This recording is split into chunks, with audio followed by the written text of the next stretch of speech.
বন্ধুরা, আজকে তোমাদের দেখাবো কিভাবে জমজ ভিডিও বানাতে হয়।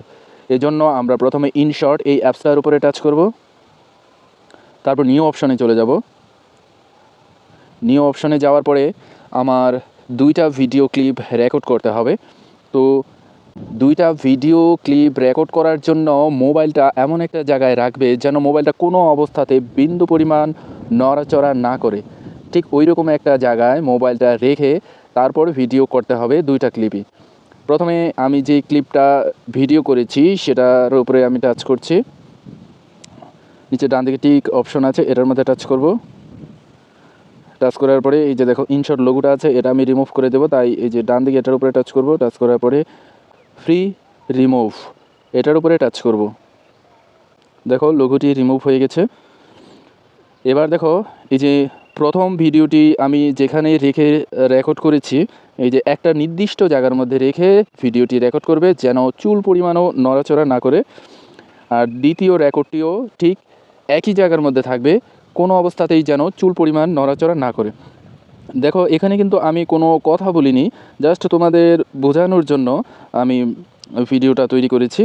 মনে করো এই যে এখানে একটা চরিত্র থাকবে, এখান থেকে তুমি যদি মনে করো যে কথা বলবে, তাহলে কল্পনা করবে সামনে আরেকজন আছে, ঠিক সেই অনুযায়ী কল্পনা করে তার সাথে কথা বলবে। তো কথা বলার পরে প্রথম ক্লিপটা তুমি শেষ করবে। শেষ করার পরে এবার আমি দ্বিতীয় ক্লিপটা আনবো। দ্বিতীয় ক্লিপটা আনার জন্য এই যে দেখো প্রথমে আমি যেহেতু ফ্রেমে ঢুকেছি, এই যে এখানে আমি ফ্রেমে ঢুকেছি। এরপর আমি চিন্তা করব যে দ্বিতীয় আরেকটা চরিত্র আমার পেছন দিকে আসছে, তাই আমি এখানে ভিডিওটা স্টপ করছি। এরপর এই যে দেখো পিপ নামে একটা অপশন আছে, এটার উপরে টাচ করব। টাচ করার পরে এই যে দ্বিতীয় যে ভিডিওটা আমি রেকর্ড করেছি সেটার উপরে টাচ করব। দেখো চলে এসেছে। এবার এই ফ্রেমটা আমি ফুল ফ্রেম করব, এই জন্য উপরে ডান দিকে এই যে এইরকম একটা অপশন আছে, এটার উপরে টাচ করব। টাচ করার পরে এবার দেখো এখান থেকে এটা একটু কেটে নিতে হবে। কিভাবে কাটবো? এই যে এখান থেকে খুঁজে নেবে মাস্ক নামে একটা অপশন আছে, এটার উপরে টাচ করব। এই যে দেখো আমার এখানে এই যে মাস্ক এই অপশনটা পেয়ে গেছি, তোমরাও পেয়ে যাবে। এটার উপরে টাচ করব। টাচ করার পরে এই যে সবার প্রথমে যে অপশনটা আছে এটার উপরে টাচ করব। টাচ করার পরে এটা 2 আঙ্গুল দিয়ে ধরে এই যে দেখো এরকম একটা চিহ্ন এসেছে। এটা কিন্তু যদি উপর দিকে টান দেই তাহলে যে নিচ থেকে এটা রিমুভ হবে কিছু অংশ।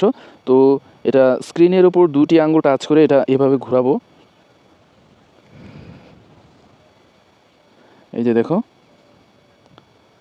এভাবে ঘোরাতে হবে।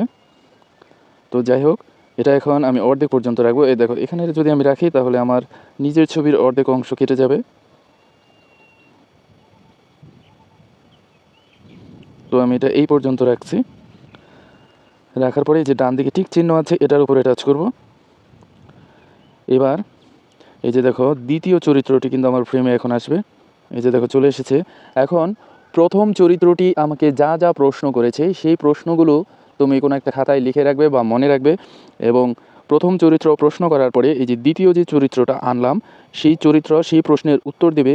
এবং দ্বিতীয় চরিত্র চাইলে প্রথম চরিত্রকে প্রশ্ন করতে পারে। প্রশ্ন করার পরে তাহলে ক্লিপটা তুমি আগেই লিখে নেবে, তাহলে প্রথম চরিত্রও সেই প্রশ্নের উত্তরগুলো দেবে। এই যে দেখো আমার ক্লিপটা তৈরি হয়ে গেছে। আমি জাস্ট তোমাদের বোঝানোর জন্য আমি কোনো রকমভাবে এই ভিডিওটা রেকর্ড করেছি। দেখো একদম নিখুঁত হয়েছে কিন্তু। এই যে দেখো তোমাদের প্লে করে দেখাচ্ছে।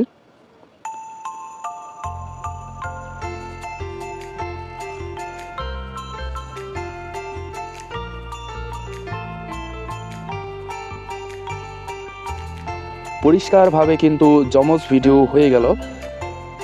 তারপরে যে উপরে ডান দিকে যে টিক চিহ্ন আছে এটার উপরে টাচ করব। টাচ করার পরে উপরে দেখো এক্সপোর্ট লেখা আছে, এবার এটার উপরে টাচ করব। এবার আবারও এক্সপোর্ট এটার মধ্যে টাচ করব। এবার কিন্তু ভিডিওটি কমপ্লিট হয়ে এটা গ্যালারি অপশনে চলে যাবে। তো আশা করি বন্ধুরা বুঝতে পেরেছো। ভিডিওটি যদি ভালো লাগে তাহলে লাইক, কমেন্ট, শেয়ার এবং সাবস্ক্রাইব করার অনুরোধ রইল।